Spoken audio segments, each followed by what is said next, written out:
Halo, Assalamualaikum.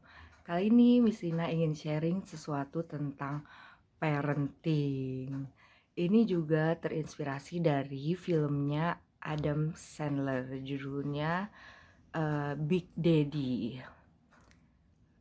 Sebelumnya Miss Lina itu lagi suka nontonin film Adam Sandler, jadi kadang-kadang suka takutnya ketuker nih scene-nya. Tapi karena kemarin baru nonton film itu, Miss Lina belajar sesuatu tentang parenting.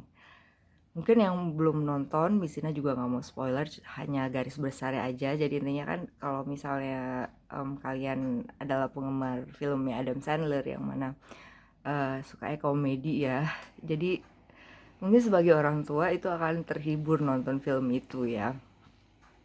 Tapi terlepas kalau nonton harus menyaring ya nilai-nilai yang sesuai agama Islam atau enggak, terlepas dari nilai-nilai yang ada juga yang kurang sesuai di situ. Eh, tapi itu kan caranya Adam Sandler membesarkan seorang anak itu ngaco banget deh, ngaco banget. Nah tapi di akhir film,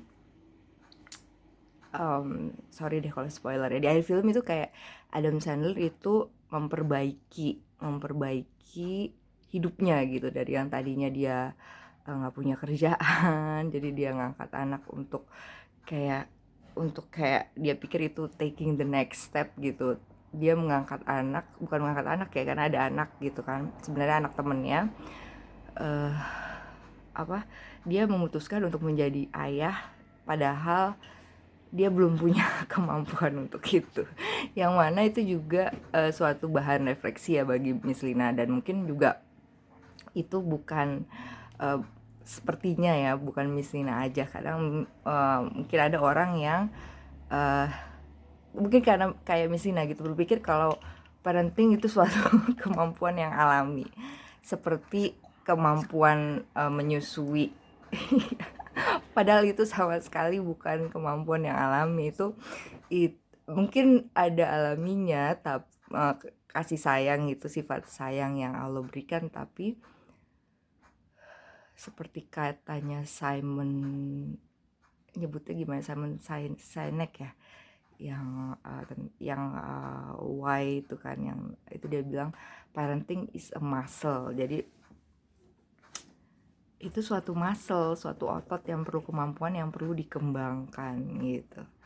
Dan mungkin kalau dipikir-pikir ya mungkin itu seperti suatu seni ya. Misalnya kalau misalnya sebagai guru kan mungkin di awal-awal kayak cari tahu gimana sih cara ngajar anak gitu kan. Nah mungkin juga parenting juga gitu. Bukan mungkin ya, itu yang Miss Vina rasakan. Parenting itu juga seperti itu. Kayak ada celahnya, ada perspektifnya, kalau salah benerin gitu. Dan di ending film itu tuh Adam Sandler dia malah kayak konfrontasi sama bapaknya gitu kan. Dia ada persidangan, dia malah sengaja gitu, dan bapaknya um, ingin menunjukkan ke judge kalau anaknya ini nggak bisa angkat anak. Padahal tapi in the end si Adam Sandler malah bilang, kan bapaknya kayak nunjukin beberapa peristiwa yang dia nggak tanggung jawab. Adam Sandler malah terakhirnya dibilang kayak, you don't need to be scared gitu, I love you gitu. Mungkin kayak sederhana, tapi kayak film itu kayak love conquers all gitu ya. Mungkin di satu sisi ya ada benernya, karena ya misalnya sadari sebagai orang tua, insya Allah ya diri atau juga manusia lain melakukan yang terbaik yang kita bisa, yang intinya kayak kita sayang kok sama anak kita. uh, Mungkin juga ada parenting mistakes that we make, but we do our best gitu. Dan film Adam Sandler itu kayak meyakinkan ke diri, like as long as we love our child and we do our best, everything is gonna be okay gitu, insya Allah. Dan ya balik lagi, anak itu titipan. Dan misalnya jadi inget pembicaraan di salah satu seminar, kayak ada ibu, dia menanyakan gimana kalau aku melakukan kesalahan dalam membesarkan anakku gitu, misalkan tentang apa yang orang tua dia dulu lakukan terhadap dia gitu. Nah ternyata dia mendapatkan jawaban bahwa nggak apa-apa karena itu adalah pelajaran hidup yang perlu dipelajari oleh anak itu.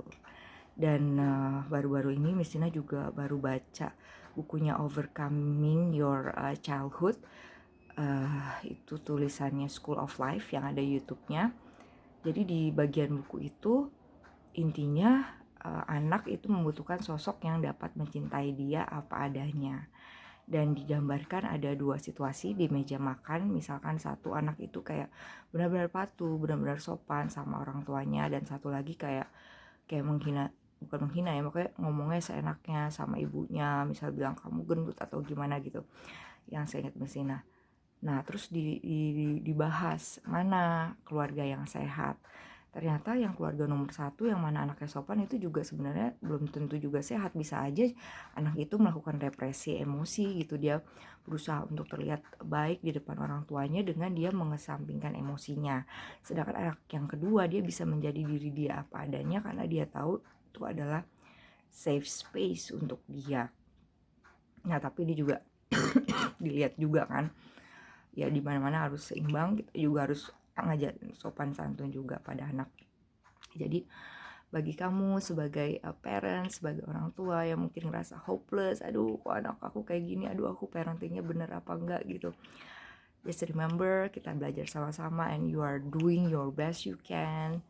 Dan kita luruskan niat lagi, semoga yang kita lakukan ini semua untuk Allah, untuk menambah catatan pahala kita, untuk bisa menumbuhkan, mengembangkan anak-anak yang anak-anak atau anak ya, misalnya anaknya satu yang soleh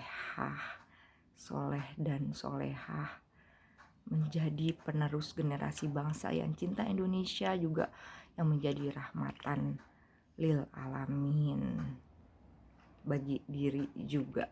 Karena kalau kata Dian Sastro juga kan, dia juga belajar katanya sebenarnya kalau kita melakukan parenting ke anak itu juga kita kayak melakukan parenting ke diri kita.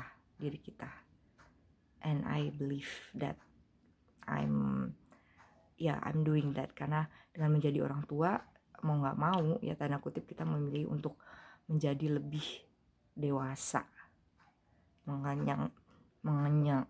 mengesampingkan ego, dan untuk berusaha untuk menjadi role model yang baik bagi anak-anak. Kan anak-anak itu nggak contoh apa yang kita ucapkan kan, tapi apa yang kita lakukan. Oke, that's all for me. Sama-sama belajar ya. Maaf kalau ada salah-salah kata.